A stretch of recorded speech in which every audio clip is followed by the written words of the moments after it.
raha ny tena izy a raha ny tena marina zany cinéma ihany io karazana famitahana ny vahoaka malagasy zany satria na tiana na tsy tiana tsy manana marge de manœuvre intsony ny fitondrana am'izao fotoana izao ary raha ny faniriny nga iandrinirina rajoelina de nampitombo karama izy fa noho ny tsy fananana an'izay vola zay a tsy manam-bola intsony ny fitondrana midofotra amin'ny rindrina ity fitondrana ity zay zany a no mahatonga tsy maintsy mandoalika eo anatrehan'ny FMI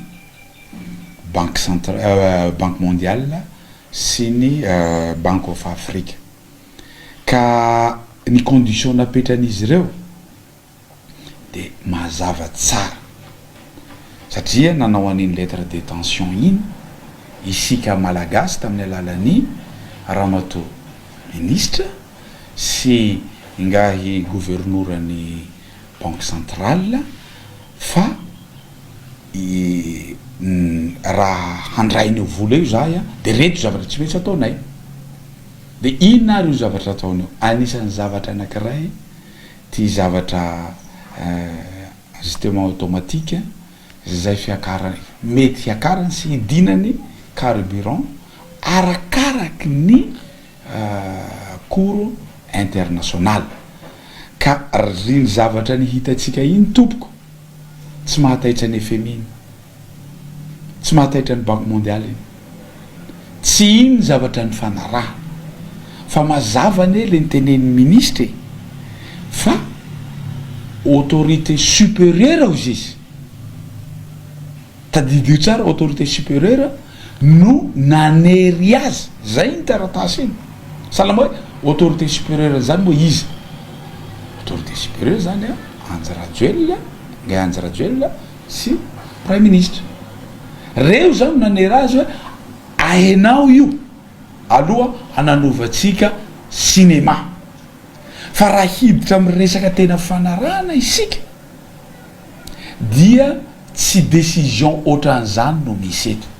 farafaharatsiny a décision conseil des ministres satria fefanolaniana tany amin'ny antemeram-pirenena iny vola fidiran'iny vola ny FMI sy banque mondiale ary fidiran'ny volany banque africaine iny zany falany dikan'izay zany cinéma io fa ny zavatra condition mipetraka aza dinona tompoko fa tsy mahazo tsy vitany hoe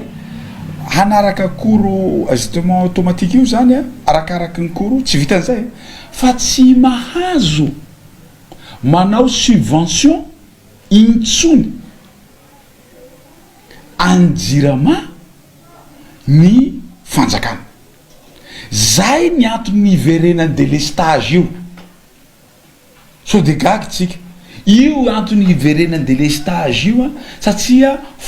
fatereny tsy mivoaka ty 200 millions de dollars mahery ny FMI ireo raha tsy mipetraka zay condition zay zao ka eo isika zao ny fitondram-panjakana manao cinéma amitsika vahoaka hoe mody ahenana mody hiakatra fa tsy any ny olana zavatra anankiray koa cinéma ataony Ngay Rajoelina hanakonana an'izay zavatra zay a fananovana any laky arivo ohatsy Dubai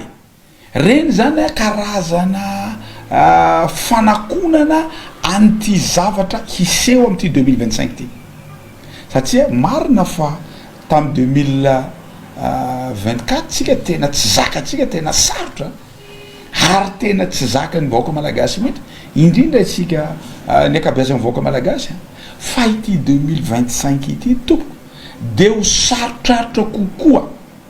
de tsy maintsy mitady zavatra Ngay Rajoelina hanakonana an'izay zavatra zay ary anisany hanakonana an'io a dia fanamboaran'io laky ny arivo io a resaka baria izy moa mahazo tombotsoa amin'ny baria siry 5% ny malagasy no mahazo tombotsoana kianjany barea zany kiandrany mahamasina moa amiko 5% tsisy ka ireny zavatra ireny zany a cinéma fotsiny a fa ny zavatra misy de zao hoe tsy mampihetsika na volondoha anankiray ny FMI reny décision reny miandry zao isika zao fa